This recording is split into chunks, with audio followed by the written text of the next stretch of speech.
Jakarta, meski secara aktif terus dilakukan pembangunan, hingga saat ini masih banyak sejumlah pekerjaan yang harus segera diselesaikan.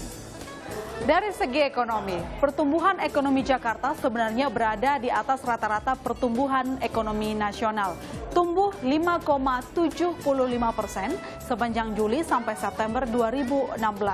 Pertumbuhan ekonomi Jakarta berada di peringkat ke-12 nasional. Memang tidak fantastis, tapi tumbuh terjaga di atas pertumbuhan ekonomi Indonesia. Semua aktivitas ekonomi Jakarta yang bernilai sekitar 510 triliun rupiah lebih banyak disumbang oleh sektor perdagangan, grosir dan eceran, dan perbaikan mobil dan sepeda motor yang nilai aktivitasnya lebih dari 90 triliun rupiah.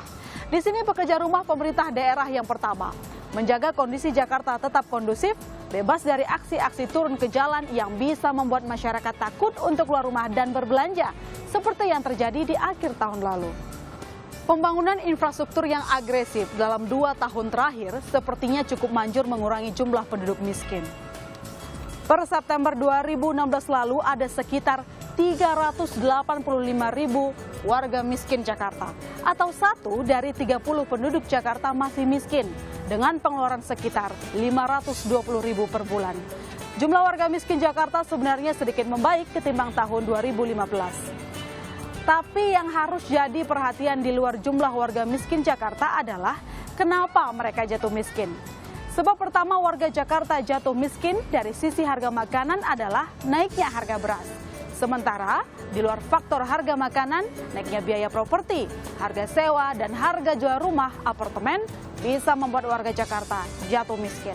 Dalam mengontrol harga beras, Gubernur Jakarta selama ini dibantu oleh pemerintah pusat. Tapi dalam mengontrol harga jual dan sewa rumah, ini sesuatu yang jadi pekerjaan rumah besar. Karena selama ini banyak spekulan dan pengembang properti yang agresif dalam menaikkan harga kapan saja. Sekarang kita masuk ke tenaga kerja. Data terbaru menunjukkan ada sekitar 217.000 pengangguran di Jakarta. Jumlah ini juga sedikit berkurang dari tahun 2015. Tapi yang perlu diperhatikan adalah naiknya jumlah pengangguran warga Jakarta lulusan sekolah menengah kejuruan. Padahal kurikulum SMK khusus dirancang supaya lulusannya siap kerja. Naiknya pengangguran warga Jakarta lulusan SMK bisa jadi tandanya ada gap antara skill yang dibutuhkan industri dengan skill dari bangku sekolah.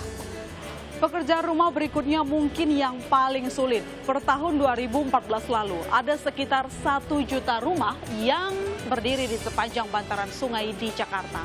Jumlah ini mungkin sudah berkurang banyak sejak relokasi dan penggusuran baru-baru ini.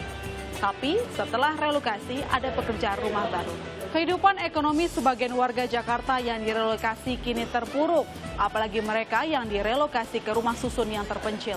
Data berbicara, dari total 13.800 keluarga yang direlokasi ke rumah susun, ada 6.500 keluarga yang menunggak sewa, yang sebenarnya hanya Rp300.000 per bulan.